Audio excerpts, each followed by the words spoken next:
From the majestic mountains to its crystal lakes, we made our way over to Winnipeg. Visiting family, you'd be surprised to know how many Filipinos there actually are in this area. Highly concentrated of our own kind, if you ask me. But before that, we made a pit stop over to an aerospace museum in Calgary. It was called the Hunger Flight Museum. It features real-life aircrafts under the Canadian Army that was used back then. You could interact with them by climbing up the steps and taking a closer look if you wanted to.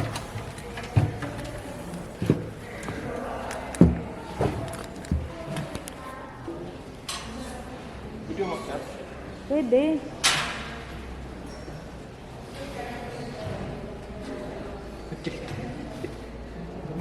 You know, it's not really my cup of tea, but I think it's quite obvious whose idea it was.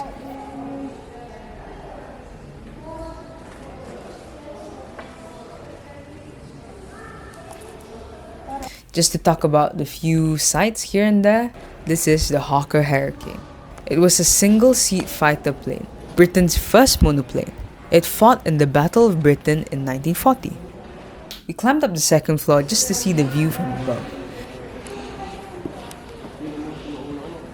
And there were various airplane seats of different designs and patterns, which I thought were really cool as well.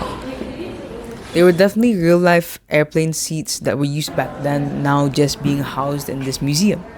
There were also airmail artifacts. The concept of airmail in Canada dates back to the early 20th century.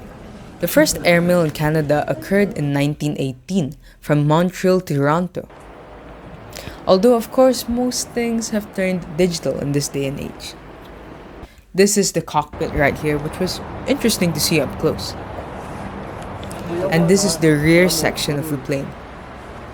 According to Kuya, which arguably is the worst position in this airplane, in this kind of airplane. As whoever ends up there shoots its enemies from the back, without any defenses in the face of war.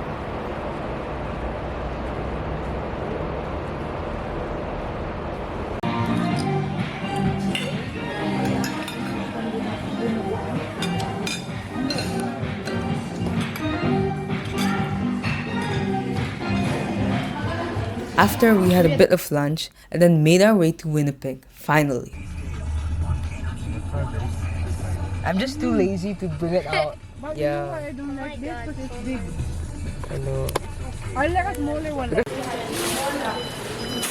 With my cousin, aunt, and uncle from my dad's side, Tita Mai brought us to Walmart to get. I'm trying to find souvenirs for friends, but there's nothing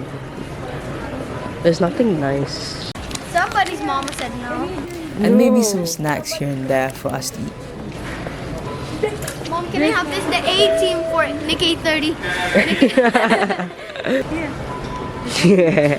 haircut is so bad. Yeah. But we give the key to Tito first. Wait. We're literally in Canada. Holy balls. Finally, oh my god, thank you Lord. This is Mario Sep. We then headed back home, and here's me the next day. Obviously, I just woke up. It's very obvious in my eye bags especially. My brother and I shared Ellie's room. Mommy and Daddy shared Tita Mai and Tito Bong's room while they slept in their bedroom basement downstairs. Here's the kitchen. Here's the living room, and we were just chilling for a bit.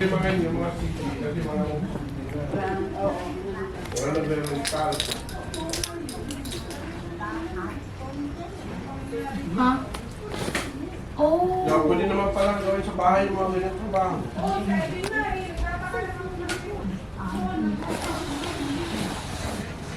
We made our way over to the Manitoba Legislative Building in Winnipeg. It houses its legislative assemblies, committees, and staff in general, as well as offices for the ministers of all government departments. We took a few pictures here and there, just like the tourists that we are. And then we ended up in the center of Canada. It's said that a lot of travelers along this road always take a pit stop over to the side just to take a picture next to the signs mentioning that this was the center of Canada. However, a community members then decided to build an attraction for a little gateway for these said travelers. Not only is it just fun and games for the people along this road, but it's also just safer for them in general. There's also this little birdhouse in the center of Canada, which I thought was really cool. I saw it at the airport itself, but I didn't have the time to take a look at it, and apparently it's called a Little Free Library. It's a non-profit organization based in Minnesota. Basically, they just sort of encourage reading and just in general the exchange of books globally. So you bet I took one of my own. I read the first 3 chapters. I didn't finish the book. It's about a rivalry between 2 kingdoms. It's a very medieval, olden type of book. Not really my thing, but I did think it was interesting. Reading isn't really my thing, but I thought it was a cute little souvenir, so I just took it for myself. We then visited the Esplanade Grail Bridge. It was filled with ribbons and red handprints all over. I didn't understand what it was. I tried to ask around why it was vandalized that way, but apparently based on my research, in 2023, statistically, Indigenous women are 6 times more likely to get harmed or murdered in Canada.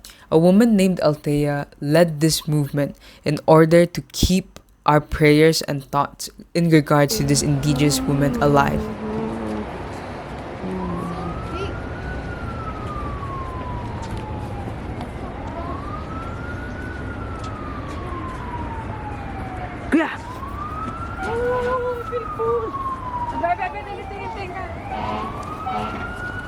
One, two, three.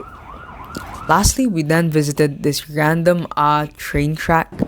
I'm pretty sure we weren't allowed there, but it was the end of the road for them. And it was just stationary, so we just decided to climb it. It was pretty sick. I got some cool ass photos from it. So cool. So cool. Yeah, cool. Cool.